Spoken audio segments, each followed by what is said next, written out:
Not that long ago, a couple decades, biomechanist in Quebec demonstrated that the spine is an engine for walking, right? That's the terminology that he used, right? So, and he just figured out basically because of the structure of the lumbar spine, the way the facets, the joints articulate, the angles and everything, that when we have a natural lordosis, which is that natural inward curve in the lower back, which we're born with, when we have a natural lordosis and we combine it with lateral bending, right, which we call side bending, when we have those two forces together, it creates a rotational torque, right? So what that means is when I side bend my spine, right, at that segment, right, those segments down there, which effectively are going to move my pelvis, it wants to rotate forward, right? If I try going the other way, right, so if I am arched a little bit in the lower back and I lateral bend, I try to move backwards. If you're sitting, right, you could probably figure this one out standing as well. What you feel is like it doesn't want to move that way, right? So for whatever reason, right, when I'm side bent, it wants to go that way, right? So it wants to go forward. Now, he just wrote it as a simple equation, like A plus B equals C, right? So we're going to say A equals lordosis, B equals lateral bending, and C equals rotation, right? So the rotational torque, right? So if I instead introduced rotational torque to a lordosis, that would be A plus C. That would basically give me a lateral bending moment, right? So it's essentially an equation that just works, right? And again, you can feel this on yourself. You know, if you were arched and you start to turn a little bit, you'll feel that you're indeed lateral bending, right? Side bending or shortening on that side.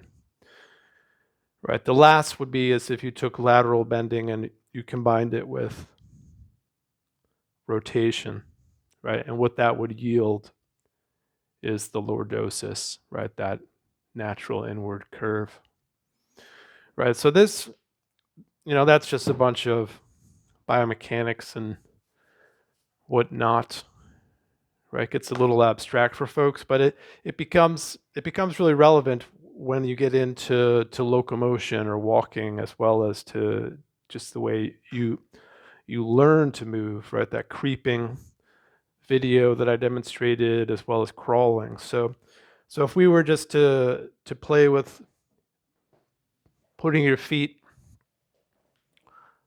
like so, you could just begin by rolling your pelvis forward, right? Just do that a few times. Just roll the pelvis forward. Feel the sitting bones. Roll it forward. Stick out your belly just a little bit, right? Don't hold your core tense, right? So as you roll your pelvis, you feel the lumbar curve, right? We call that the lumbar lordosis, right? It's just a little gentle inward curve, right? So from there, if you just did a little bit, so you're clear that you have a little bit of a curve, right? It's not perfectly straight. Then you could begin to shift the weight onto one sits bone, right? So I'm moving towards my right sits bone, and I have that inward curve. And basically what I feel is that my left side wants to go forward, right? So I have that inward curve and I shift my pelvis to the right. So I'm shortening the left side, and that makes my pelvis start to turn, right? So the left side moves forward.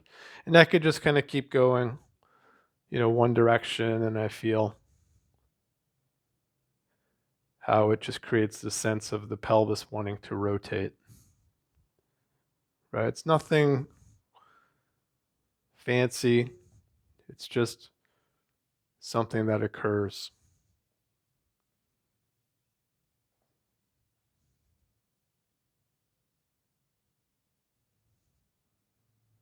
Right? Then you could switch it so that you're just kind of tilting from side to side. But what you feel as you tilt is your pelvis just starts to naturally go forward on the other side, right? So you tilt, and then basically what you're doing is you're walking on your butt, right? To go backwards requires a little more effort because that's not the way the spine wants to go, right? So you'll probably end up even flattening or rounding your back a little bit to go backwards. But to go forwards, if you have a little bit of a curve, right, it just naturally kind of goes in that direction, right? So if you come up into crawling a little bit, right, so you can kind of feel how as you start to crawl, you can play with the different things that you're doing with your pelvis. Even better, just watch your baby crawl, or just like pull up a video of like a baby crawl, and you can just see that beautiful natural rotation that occurs in the pelvis. And that pelvis is linked to the spine, right? So, and because of the natural structure of the vertebra, the way they articulate, this is how we move, right? So if you hold your back tense, right, or if you hold your core tense, you may be flattening that lumbar curve, which in turn would basically decrease the natural ability of your spine to help you as you walk and do other things.